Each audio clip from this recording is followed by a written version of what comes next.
Whenever folks mention Phineas and Ferb, all sorts of things come to mind, like their catchy tunes, quirky inventions, and that never-ending summer fun. What if I told you? There's one episode where everything goes sideways, where the comedy spiraled into total mayhem, and the goofy villain accidentally broke the world. On October 4th, 2014, fans got a Halloween special unlike anything they'd seen before, where Phineas and Ferb are not lighthearted, silly, colorful, musical, and a perfect summer fantasy anymore.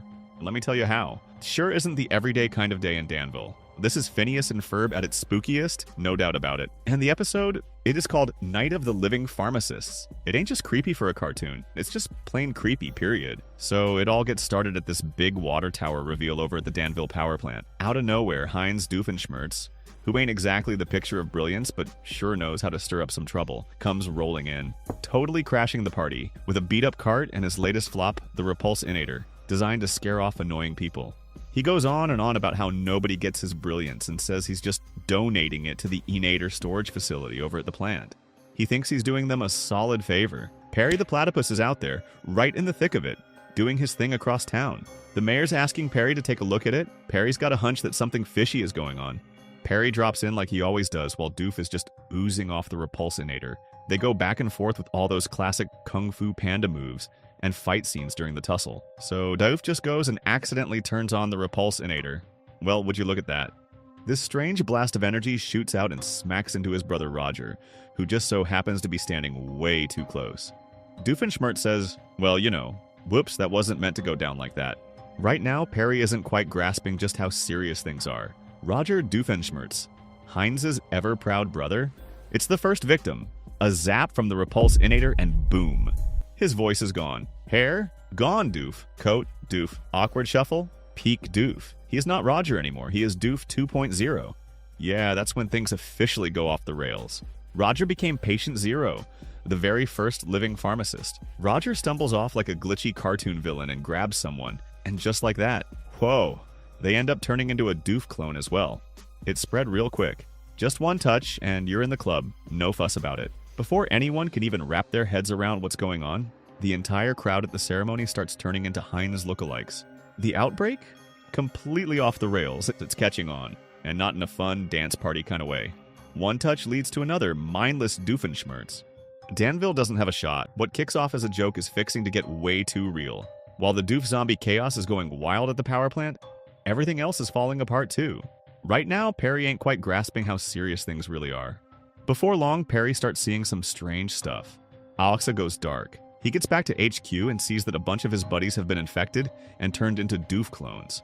Even the big boss at OWCA and the support crew are dropping like flies, one after another. Perry gets into a fistfight with a bunch of infected animal agents.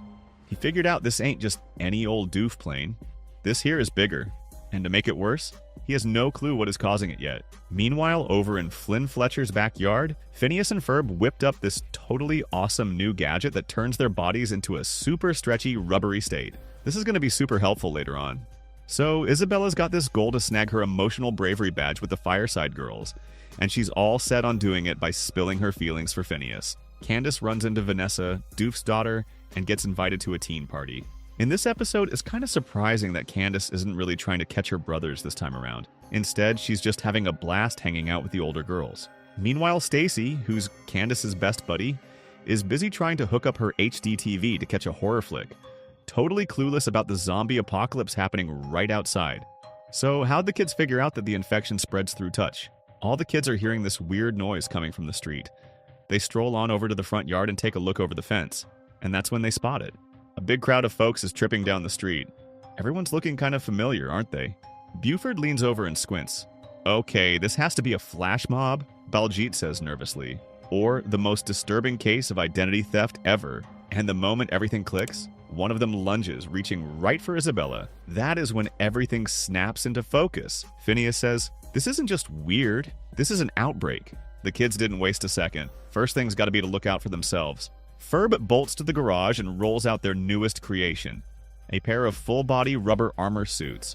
Why rubber, huh? So, since the infection spreads just by touch, what about these suits? Totally contact-proof, like they've already seen. The kids are getting all geared up in their cool rubber armor, decked out with all sorts of gadgets. They kicked it into high gear. What's their mission? track down other survivors, get to the bottom of what's causing the infection, and do your best to stay one step ahead of a whole city packed with doofs. Kids are bouncing around between safe spots. First stop, the backyard, y'all. Classic territory. It's all booby-trapped and fortified, and Ferb's got himself a remote-controlled defense turret ready to roll. So, yeah, good vibes for, about 5 minutes. What's next? The Fireside Girls Lodge. Warm and inviting, packed with cookies, and just the sort of spot you'd imagine a zombie wouldn't dare to crash. All right, moving on to the next thing, the schoolhouse. Well, obviously nothing ever goes wrong at school, right? You got that right. Nope, that's not it. Even the janitor's gone and turned into doof, and he's still out there trying to mop the floor. Every time they came to a halt, the doof zombies just keep getting closer. Baljeet asks, why are they everywhere? Why is there so much nasal talking? At one point, Isabella ends up getting split from the group. Complete horror movie moment. The doof clones are closing in and she's out there all by herself. But we're talking about Isabella here. She battles her way out and even stumbles upon a key clue about where the infection came from. She stumbles upon the footage from earlier of the water tower ceremony and sees how Roger got whacked by the beam, becoming the first clone. She's got a theory, The repulsinator is what kicked off the infection, so a solid citywide dispersal system might just be able to turn it around or neutralize it. When the lights start to flicker, Candace catches a glimpse of those doof zombies in the window. She gets that this is way more than just a joke. She whips out her phone and gives Linda a ring. She told her mom that she saw a whole bunch of doof lookalikes, but Linda thinks it's just a prank.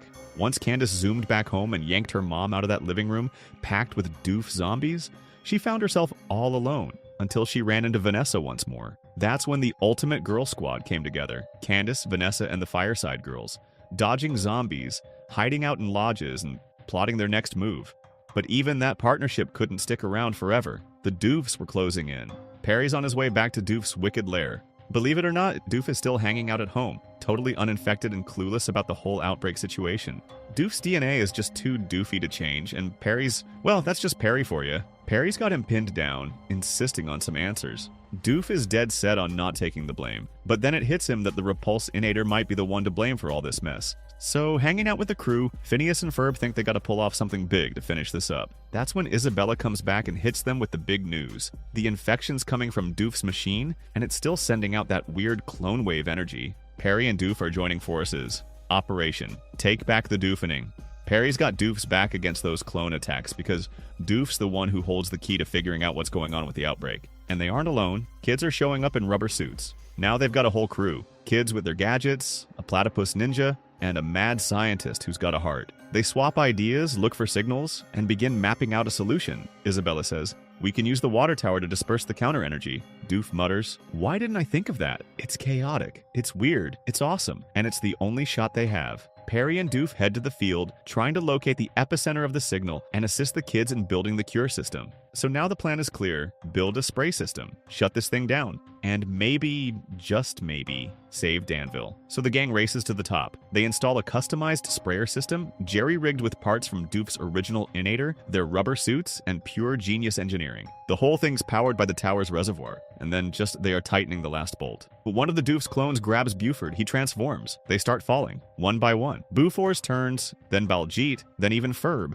And in the final heartbreaking moment, Phineas gets infected too. Isabella is standing alone, all her friends transformed. Only Isabella remains, surrounded, alone, at the top of the tower with the cure system ready and Doof clones closing it. She doesn't hesitate. She pulls the lever. The water tower explodes into action, mist spraying across the city, glowing with energy. The mist spreads, block by block, the neutralizing pulse blankets. Danville, and just like that, the infection breaks. People across Danville begin returning to normal. One by one, the clones stop. They blink. They straighten up. The hunched backs, the pale skin, the nasal voices, all gone. Everyone is back to normal. Candace says, ugh, what just happened? Why do I taste hairspray? And the best part? No one remembers a thing. Not the chaos, not the clones, not the Innator that caused it all. Phineas looked around, confused. Did we actually finish building this thing? Classic Danville. One minute it's science fair season, the next it's a full-on zombie apocalypse, and by dinner, everyone is fine. As for Do, he reflects, kind of. Note to self, no more zombie apocalypses. Everything wraps up, or so it seems. Because in the very last moment, Norm touches a scrap of the Innator's creator's core. And the glow? Oh yeah, it's back. Which just goes to show, in Danville, even the end isn't always the end. Stacy says, horror movies are so unbelievable. And that is Night of the Living Pharmacists. A zombie movie, a sci-fi mystery, and a total blast of weird all packed into one Halloween special. If you thought Phineas and Ferb can't be darker,